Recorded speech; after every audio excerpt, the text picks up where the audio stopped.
Hello guys, आज का अपना टॉपिक है डिजिटल लुपोग्राम। आज डिजिटल लुपोग्राम के बारे में स्टडी करेंगे।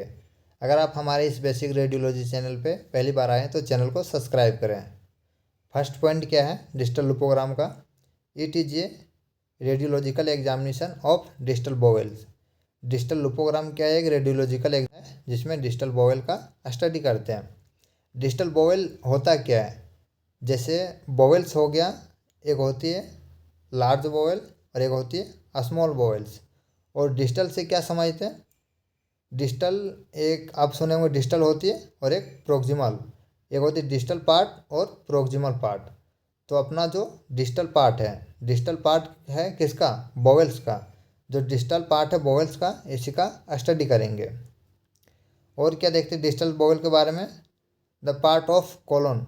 डिजिटल वोवेल क्या है? कॉलोन का पार्ट है that is farthest away from the caecum, जो सिकम से दूर होती है। और कॉलोन से आप क्या समझते हैं? जैसे कॉलोन क्या होती है, जो इंटेस्टाइन होती है उसमें 4-5 होती है। फर्स्ट क्या है? Ascending colon, then descending colon, ascending colon, transverse colon, descending colon और सिग्मोइड कॉलोन। तो ये जो कॉलोन है ना, इसी के बारे में स्टडी करेंगे, जिसे डिजिटल लुपोग्राम बोलते हैं। सेकंड पॉइंट क्या है? It is performed to diagnose the structure और functional abnormalities of the digital bowel before the closing ileostomy और कोलोस्टोमी। देखो, इसमें क्या करते हैं? परफॉर्म करते हैं और डायग्नोस करते हैं स्ट्रक्चरल एंड फंक्शनल एबनॉर्मलिटी किसका? डिजिटल वोवेल्स का, बिफोर क्लोजिंग द इलियोस्टोमी और कोलोस्टोमी। ठीक है, कब करते हैं? इलियोस्टोमी और कोलोस्टोमी का क्लोज करने से पहले ये एग्जाम को परफॉर्म करते हैं। नेक्स्ट क्या है? Third point, if the patient has a temporary ileostomy और colostomy and the surgeon is satisfied and want to join the large bowel, then they perform the digital loopogram examination to evaluate the patency of the digital bowels. देखो, जब patient का पहले से ही ileostomy और colostomy क्या हुआ है और सर्जन भी सेटिस्फाइड है, तो इस टाइम हम परफॉर्म करते हैं लुपोग्राम एग्जामिनेशन को। ठीक है, तो जो लुपोग्राम एग्जामिनेशन होता है डिजिटल वोवेल्स का, इसमें क्या होता है? आपको एक टर्म देखने का मिला होगा इलियोस्टोमी और कोलोस्टोमी। तो इलियोस्टोमी और कोलोस्टोमी होता है क्या है? पहले देखते हैं ileostomy. It is a procedure to make an artificial opening in the small intestine. Ileostomy क्या है? यह एक प्रोसीजर है जिसमें आर्टिफिशियल ओपनिंग करते हैं स्मॉल इंटेस्टाइन का। अब याद रखिएगा, इलियोस्टोमी है जिसमें स्मॉल इंटेस्टाइन का आर्टिफिशियल ओपनिंग करते हैं। ये यहाँ पे डायग्राम में दिख रहा होगा स्मॉल इंटेस्टाइन दिख रहा होगा, इसका आर्टिफिशियल ओपनिंग क्या हुआ ये स्टोमक के वाल पे, इसी को हम इलियोस्टोमी बोलते हैं। और एक अभी देखोगे कोलोस्टोमी। कोलोस्टोमी क्या होता है? It is a procedure to make an artificial opening in the large intestine. यह एक प्रोसीजर है जिसमें आर्टिफिशियल ओपनिंग करते हैं लार्ज इंटेस्टाइन का कोलोस्टोमी में। लेकिन इलियोस्टोमी में क्या था? स्मॉल इंटेस्टाइन का। और ये कोलोस्टोमी तो इसमें करेंगे लार्ज इंटेस्टाइन का। ये अपना लार्ज इंटेस्टाइन है, इसका एक ओपनिंग किए हैं स्टोमक के वाल पे, आर्टिफिशियल ओपनिंग किए, इसी को हम कोलोस्टोमी बोलते हैं। और क्या लिखा हुआ नोट में? द इलियोस्टोमी और colostomy is done by a surgeon in serves infections blockage obstruction of the colon. Ileostomy और कोलोस्टोमी कब करते हैं? इलियोस्टोमी और कोलोस्टोमी सर्जन तब करते हैं जब कभी इन्फेक्शन हो गया हो, या फिर ब्लॉकेज हो गया हो, या फिर कोलन में ऑब्स्ट्रक्शन हो रहा हो, रुकावट हो रहा हो कोलन में। ठीक है, ऐसी कंडीशन में हम इलियोस्टोमी और कोलोस्टोमी को परफॉर्म करते हैं। ड्यूरिंग द इलियोस्टोमी और colostomy the surgeon cuts the small and large intestine bearing into the abdominal wall. जब इलियोस्टोमी और कोलोस्टोमी सर्जन करते हैं उस टाइम क्या करते हैं? कट करते हैं स्मॉल और लार्ज इंटेस्टाइन को। कहाँ पे? एब्डोमिनल वॉल पे कट करके उसे निकालते हैं। थर्ड में क्या है? Then the surgeon implants a ring on the abdominal wall to hold the intestine in place. इसके बाद क्या करते हैं, इलियोस्टोमी कोलोस्टोमी करने के बाद जो सर्जन रहते हैं ना, वो एक रिंग को इम्प्लांट करते हैं एब्डोमिनल वॉल पे, जिससे क्या होता है, होल्ड होता है इंटेस्टाइन। क्या रहता है, यहाँ पे एक प्लेस रहता है, होल्ड क्या हुआ रहता है, ठीक है, वो अंदर नहीं जाता है। इसके लिए हम रिंग का यूज करते हैं। जो ओपनिंग होता है ना, चाहे वो लार्ज इंटेस्टाइन हो चाहे वो स्मॉल इंटेस्टाइन हो, उसे हम एक टर्म देते हैं जिसे अस्ट्रोमा बोलते हैं। नेक्स्ट क्या है, a stoma bag that collects the faeces before closing the colostomy. फिर क्या है, अस्टोमा बैग क्या करता है, कलेक्ट करता है फेसेस। फेसेस मतलब क्या है, स्टूल भी बोल सकते हैं। अस्टोमा बैग जो होता है वो कलेक्ट करता है स्टूल को कोलेक्स्टोमी करने के बाद।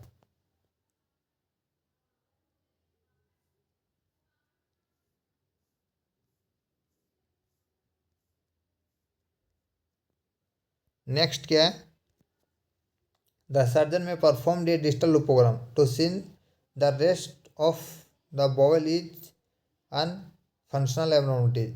जो सर्जन रहते हैं ना, वो डिजिटल लुपोग्राम में देखते हैं उसका जो बॉवल्स रहता है, ठीक है, बॉवल्स समान रूप से काम कर रहा है या नहीं कर रहा है। इसका इंडिकेशन के बारे में बात करें तो फर्स्ट में क्या है, टू एवोकुलेट द पेटेंसी ऑफ अस्टोमा। इसमें हम एवोकुलेट करते हैं जो अस्टोमा होता है इसका पेटेंसी को, ठीक है। ये अपना क्या है, लार्ज इंटेस्टाइन है और ये अस्टोमा है, तो इसमें एवोकुलेट करते हैं अस्टोमा को पेटेंसी का। सेकंड में क्या है, सस्पेक्टेड ब्लॉकेज इन अस्टोमा। अगर अपना जो अस्टोमा होती है इसमें ब्लॉकेज हो गया, उस टाइम ये एग्ज़ाम को परफॉर्म करते हैं। नेक्स्ट क्या है, सस्पेक्टेड ऑब्स्ट्रक्शन। अगर पूरी तरह से रुकावट हो गया उस टाइम भी एग्ज़ाम को परफॉर्म करते हैं।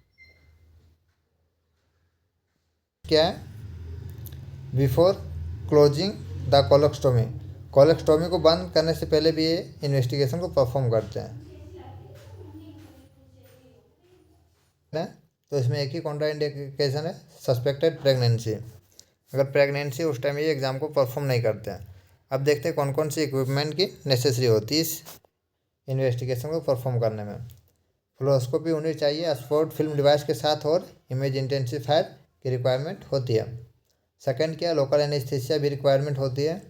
थर्ड है फोलिस कैथेटर, कैथेटर की भी रिक्वायरमेंट होती है जो अस्टोमा में डालते हैं।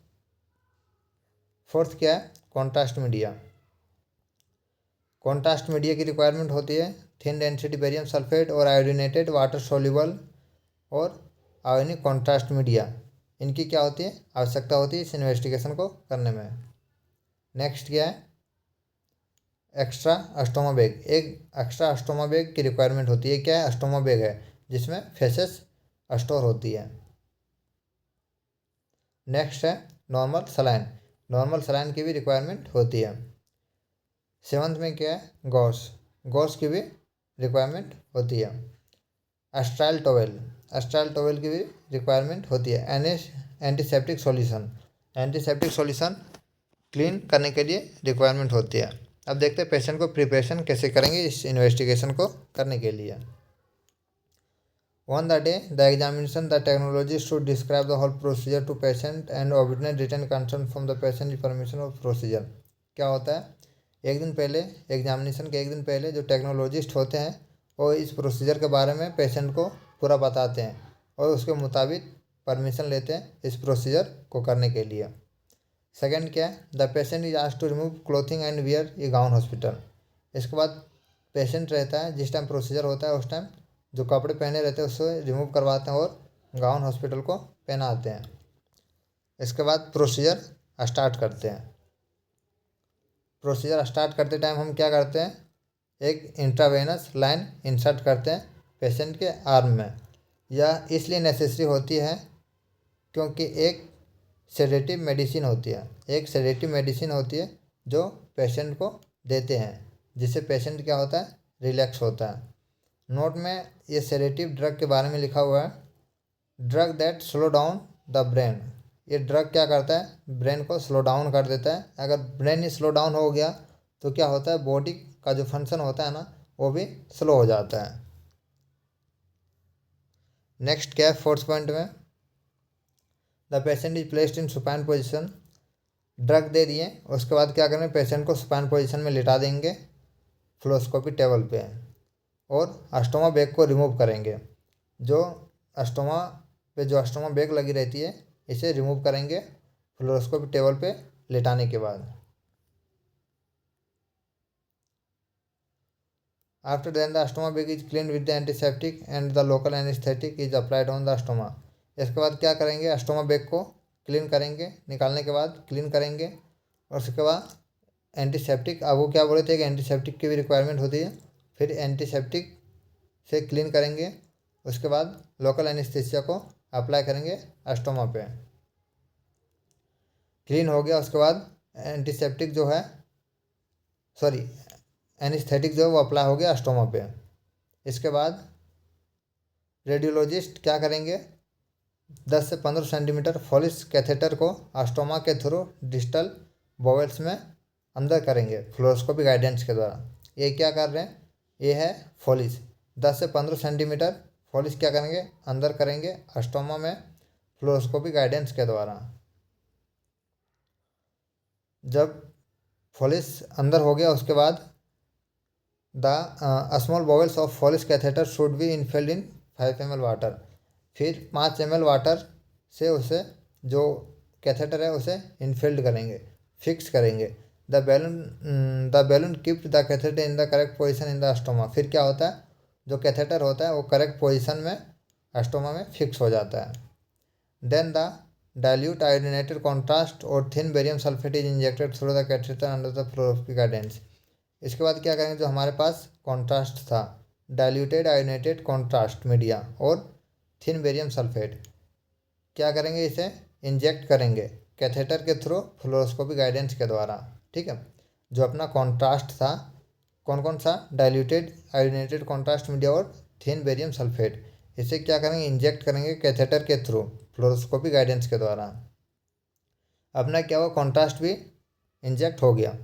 इसके बाद क्या करेंगे, when the contrast media is reaches at the rectosigmoid junction and the rectum the catheter is clamp at the artery forceps. फिर क्या करेंगे, अपना कॉन्ट्रास्ट दे दिए, इसके बाद जब कॉन्ट्रास्ट पहुंच जाएगा कहाँ तक, रेक्टोसिग्मोइड जंक्शन तक, ठीक है, उसके बाद कैथेटर को क्लेम कर देंगे। उसके बाद कैथेटर को क्लेम कर देंगे आर्टरी फोर्सेप के द्वारा। ये क्या, आर्टरी फोर्सेप, इसके द्वारा हम कैथेटर को क्लेम कर देंगे जिससे कॉन्ट्रास्ट बाहर ना निकले। इसके बाद क्या करेंगे, जब कॉन्ट्रास्ट मीडिया इंजेक्ट कर दिए उसके बाद जो रेडियोग्राफ रहेंगे वो क्या करेंगे, स्काउट फिल्म को लेंगे एबी पोजीशन में, लेटरल पोस्टीरियर ऑब्लिक पोजीशन में। इसे एलपीओ में क्यों लेंगे, जिससे डिस्टल कॉलम अच्छे से दिखे। इसके बाद क्या करेंगे, 10th में क्या है, at the end of examination the Foley's catheter is remove and the a stoma is clean with antiseptic and new a stoma bag is placed. उसके बाद क्या करेंगे, एग्जामिनेशन के लास्ट में फोलिस कैथेटर को रिमूव कर देंगे और अस्टोमा बैग को क्लीन करेंगे एंटीसेप्टिक के द्वारा और न्यू बैग प्लेस्ड करेंगे। अगर फिल्मिंग की बात करें तो इसमें कौन कौन सा फिल्मिंग था, सुपाइन पोजीशन में एक स्काउट फिल्म को लेंगे, एपी पोजीशन में कॉन्ट्रास्ट को देखने के लिए लेंगे, एलपीओ पोजीशन में डिस्टल कॉलन को देखने के लिए लेंगे। तो आज का अपना टॉपिक यहीं ख़त्म होता है। आज ये डिजिटल लुपोग्राम के बारे में स्टडी किए। अगर हमारे इस चैनल पर आप पहली बार आए हैं तो हमारे इस चैनल को सब्सक्राइब करें